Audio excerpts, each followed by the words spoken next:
All right, so now let's get into our last chapter for this particular unit, and this is now talking about solutions. So first, just properties of solutions. What is a solution? A solution is another word for a homogeneous mixture. So a mixture of at least two different components. Solutions are made up of what's the solvent, and this is generally whichever substance is present in the larger amounts, and then a solute. So a solute is dissolved in a solvent, and that creates a solution. Okay. You can have both the solvent and the solute be a gas, which would create a gaseous solution. An example of that would be air. Air is composed of mostly nitrogen, but there's also oxygen, of course, because that's what we need to live, as well as like trace amounts of argon and stuff. So that could be, air can be considered a solution of gas. Typically, though, when we are talking about solutions, we are talking about having liquid solutions. And those are either when you have a gas dissolved in a liquid. So for example, carbonated water has carbon dioxide dissolved in that water. So the solvent would be water and the solute would be carbon dioxide. You can also have a liquid solute. So for example, hydrogen peroxide, if you have hydrogen peroxide in your bathroom under the sink and you look, it's actually going to be like 3 or 5% hydrogen peroxide. That means that the solute was liquid hydrogen peroxide and the solvent is just water. And then a really common one that we're going to talk a lot about is a salt solution. This is if you take a solid salt, for example, sodium chloride, and dissolve that in water. The water would be the solvent, the sodium chloride would be the solute, and that would give you a solution of salt water. You can also have a solvent be a solid. These are going to be typically when you're creating what are also called alloys. So for example, steel or brass is, steel is actually a mixture of iron and zinc. So that would be considered a solution as well. Brass is a mixture of copper and zinc. So that could be considered a solution as well. However, typically when we're talking about solutions, and actually for the entire rest of this chapter, we're going to be referring to liquid solutions. Okay, properties of solutions. So we can sort of talk about properties of solutions based on how much solute is actually dissolved. Okay, so there is, if we take an example of salt water, there's a maximum of how much sodium chloride you can get to dissolve in salt or in water. So that would be once you reach that maximum. So let's say 100 grams NaCl dissolves in 1 liter, a maximum of 100 grams of sodium chloride dissolves in 1 liter. That would be called the saturation point. Anything below that would be considered to be an unsaturated solution. So less than, so that would be saturated.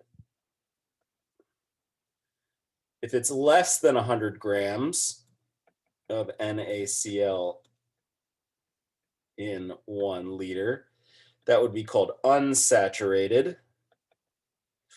And if you got more than 100 grams in there, that would be called supersaturated. So over 100 grams NaCl in 1 liter, this is called supersaturated. And you might be thinking, well, how the heck are you going to get more than 100 grams in there if you can only maximally dissolve 100 grams? Well, you could do something like heat it up to the point where if you heat up a solution, you can dissolve more salt in there and then cool it back down. then that solution would actually contain more than 100 grams. It would be considered supersaturated. Supersaturated solutions are not stable, meaning that eventually what's going to happen is the salt's going to crash back out. Sometimes if it's kind of cool, if you don't touch it or you leave it perfectly still, it will remain as a supersaturated solution. But then any little one disturbance, if you banged on the walls of the glassware or even like a small piece of dust falls onto the solution, all of a sudden you have this crystallization event. So this would be a supersaturated solution, supersaturated. And then you can see what's happening here is there's been some sort of a disturbance here. They've dropped in a little rock, and that has created a disturbance where now you have precipitation of the salt solution, of the salt back out of the solution. So solid forming. Okay. This is a solubility table here. This is how we tell whether an ionic compound, given the formula for the ionic compound, we can use this table to tell whether or not that compound is going to be soluble in water. Okay. So this is a big part of this lecture is going to be utilizing this solubility table here. So if we look on the left, we see that these are water soluble compounds. Okay. Compounds that contain lithium, sodium, potassium, rubidium, anything from that first column of the periodic table, as well as the ammonium ion, NH4+, those are always soluble compounds, and there are no insoluble exceptions. So if you have sodium or lithium or potassium, no matter what the other ion is, no matter what the anion is, there are no insoluble exceptions, meaning that all of those compounds will be soluble. So for example, sodium chloride or ammonium nitrate, anything like that, anything that contains one of these cations is going to be soluble. Okay. Likewise, compounds that contain the nitrate ion or these other two ions, which aren't ones that I had told you that you should have memorized. Nitrate is one that you should have memorized. These other two aren't, but these are just polyatomic anions, acetate or chlorate. These are also always soluble, and there are no insoluble exceptions. So anything that contains a nitrate, you know, is going to be soluble. Okay, now let's go to the next one, because this is where stuff starts to get interesting. This table is telling us that most chlorides, bromides, and iodides are soluble unless it contains, as the cation, silver, mercury, or lead. Okay, so for example, if you were given a compound NaCl, or even let's actually do a different one, because we know from our first block that sodium, or that the Na means it's soluble. But what about like zinc chloride? Okay, versus silver chloride. Zinc chloride, how we would do this is we would look on our table and try to find either zinc or chlorine. In this case, zinc isn't on the table, but chlorine is. So I'm going to look on my table. Here is my chloride ion. And this says that most compounds with chlorides ions are soluble except silver, mercury, or lead. Well, zinc isn't silver, mercury, or lead, so this would be soluble.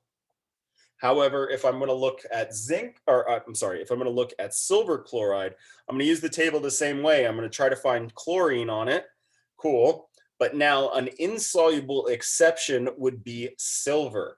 So that means that this compound is insoluble, because silver was one of my exceptions when paired with chlorine. Notice that if it was, for example, silver nitrate, this would be soluble, because all nitrates are soluble and there are no insoluble exceptions. right? So the silver is an insoluble exception when it's paired with the chloride, but in the case of nitrate, there aren't any insoluble exceptions. So this case, it would be soluble. Okay. Similarly for the sulfate, let's do a few examples of our next category, which is sulfate. Oops.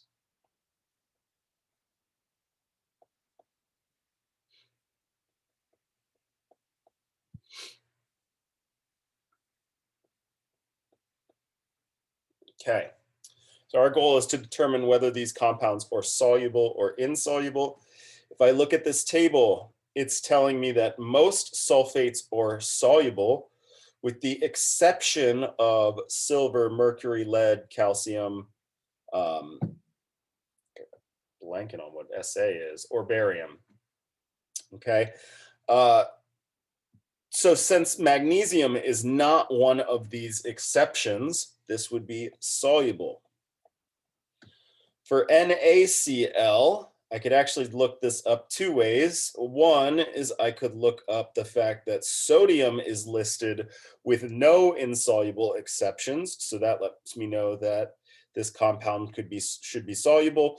The other way that I could use this table is to show that most sulfates are soluble, and sodium is not listed as an exception. So this is soluble.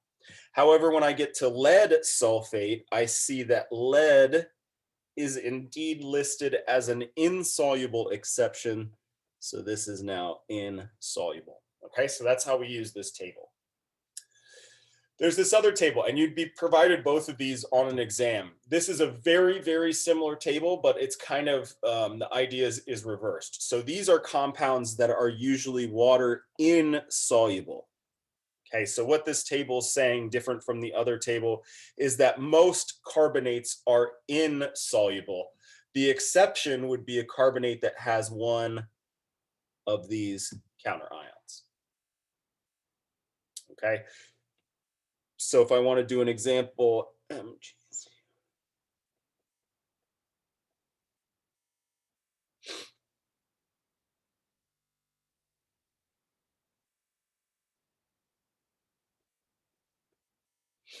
okay, so let's look at these examples here.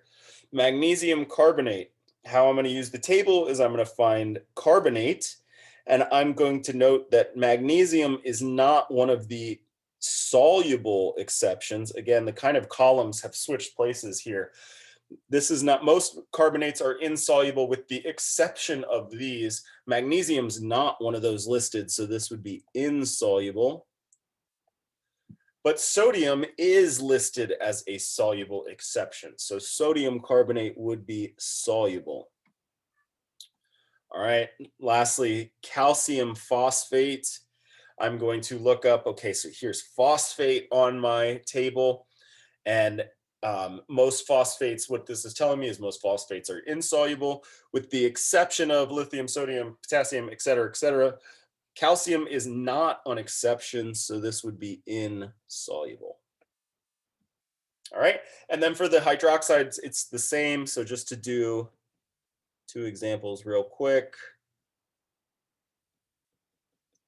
Sodium hydroxide and calcium hydroxide. Most hydroxides are insoluble. That's what's telling me being listed in that column, with the exception of sodium. So this would be soluble. However, what's not listed in that exception column, whoops, that should be a 2 there. What's not listed in that exception column would be calcium. So calcium is an example, calcium hydroxide is an example of an insoluble compound. Okay, so that's how we use our solubility tables.